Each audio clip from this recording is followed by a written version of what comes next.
বিসমিল্লাহির রহমানির রহিম। আসসালামু আলাইকুম।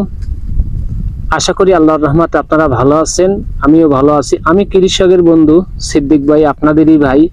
তো নতুন আরেকটা ভিডিও নিয়ে আসলাম। এক কৃষক ভাইয়ের এক চাকরিজীবী লোক, সে একজন এখন বর্তমানে দেখেন মাটিতেও কথা বলে। যদি কৃষি ভালো হয়, ভালো ফসল কথা না, যেখানে সফলতা সেখানেও আমি, আর যেখানে ব্যর্থতা সেখানেও আমি। দেখেন যেখানে ব্যর্থতা সেখানে সফলতা শুরু হবে। ব্যর্থতা আমার বলতে কোনো শব্দ নাই পৃথিবীতে।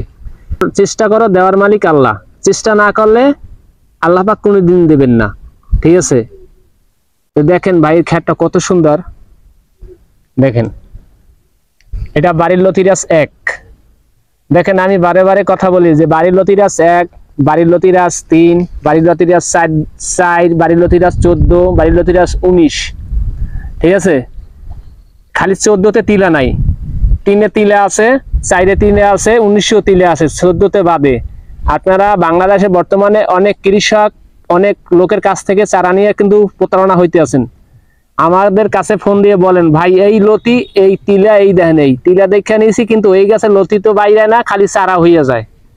আরে বাড়ির 3 দেওয়া হয়েছে, কিন্তু বাড়ির লতিরাজ 1 কখনই বাড়ির লতিরাজ 1 এরকম লতি আসবে না, এরকম প্রতারণা হবেন না। এই জন্য বলি ভাই, বাংলাদেশের যেখান থেকে ভিডিওগুলো দেখেন, আশা করি আল্লাহর রহমতে ভিডিও ভালো হয় আমাদের।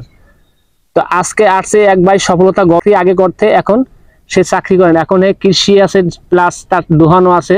দোহানের পাশাপাশি এই কৃষি ক্ষেত খামারে কাজ করে। আসলে কি ভাই, মানুষের সফলতার শেষ নাই। চেষ্টা করলেই সফলতা আসে, চেষ্টা না করলে সফলতা আসে না। এই জন্য বলি ভাই, কেউ প্রতারণা হবেন না। 100% ঠিকানা দেওয়া থাকবে, স্ক্রিনে নাম্বার থাকবে, নাম্বারে যোগাযোগ করে ঠিকানা মতো আইসা পরে আপনার গাছের লতি দেখে পরে যাই আপনার চারা সংগ্রহ করবেন, ঠিক আছে? তো কথা আর বললে অনেক বলা যায়, বলার শেষ নাই। তো কথা বাড়াবো না আজকে। ওই ভাই, আসসালামু আলাইকুম। ওয়ালাইকুম আসসালাম ভাই আপনার ঠিকানাটা যদি বলেন। আমার জন্মস্থান দিনাজপুর ডিস্ট্রিক্ট, বীরগঞ্জ থানা।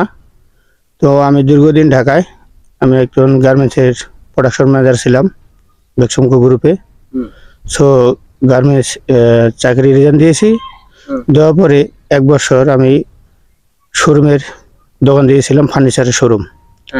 তো ফার্নিচার শোরুমে সারাদিন সময় লাগে না, শুধু সকালে আর সন্ধ্যায়, বিকাল 5টা থেকে রাত 10টা পর্যন্ত বেচা কিনা হয়। সারাদিন অবশিষ্ট সময় থাকে। এই সময়ের ফাঁকে আমি এক ফাঁকি মাটি কচু লাগাইছি। তো মোটামুটি আল্লাহর রহমে আমার ক্ষেতটা অনেক আল্লাহর রহমতে ভালো হয়েছে।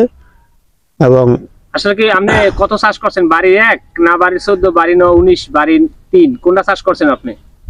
এটা আমার মনে হয় বাড়ি 1। বাড়ির 1 চাষ করছেন। আচ্ছা, বাড়ির 1 চাষ করে আপনি সফলতা গল্প কি মোটামুটি আপনি সফলতা পাইছেন কিনা? হ্যাঁ, ইনশাআল্লাহ লতি হয় এবং চারাও বিক্রি হয়। আর এতদিন তো শীতকাল গেছে, তো লতিরাজ নাকি আমরা তো কোনোদিন গাড়ি নাই, এই প্রথম। তো মানুষের মুখে শুনছি গরমকালে হলে খুব লতি হয়, গরমকালে লতি হয়। তো আসলেই আমি দেখতেছি এখন শীতকালের চেয়ে এখন প্রত্যেকটা গাছে 4টা-5টা করে মুখ বার হয়েছে, চারার লতি বেরিয়েছে।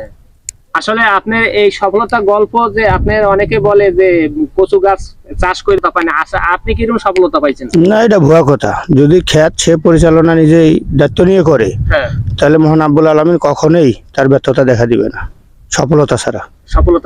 আসলে কি আর কথা বলার, দেখেন বুঝানোর শেষ নাই, দেখারও শেষ নাই, শোনারও শেষ নাই। আমি প্রায় কথা বলি, আমি বাংলাদেশের ছোট একজন কৃষক ভাই। আমার ভিডিও দেখার মতন হবে ইনশাআল্লাহ, আপনার বোঝানোর মতন হবে। দেখেন আমি প্রায় কথা বলি, যেখানে ব্যর্থতা সেখানেও আমি, কারণ যেখানে ব্যর্থতা সেখানে শুরু হবে সফলতা, ঠিক আছে? ব্যর্থতা মানে তুমি করো না, না, যেখানে ব্যর্থতা আছে সেখানে সফলতা আছে, আর যেখানে সফলতা আছে সেখানে ব্যর্থতা নাই, সেখানে কোনোটাই নাই, ঠিক আছে? তো এই ভাইয়েরা আজকে ইন্টারভিউ নিলাম। এই ভাই যে বাড়ির লতির 1 চাষ করিয়া সে কিরকম লাভবান হয়েছে এইটাই তুলে ধরা হলো ভিডিওতে। আশা করি আল্লাহর রহমতে আপনারা ভিডিওতে ভালো লাগবে। আর আপনার ভিডিও যদি ভালো লাগে চ্যানেল সাবস্ক্রাইব করবেন, লাইক করবেন, কমেন্ট করবেন। আসসালামু আলাইকুম, আল্লাহ হাফেজ।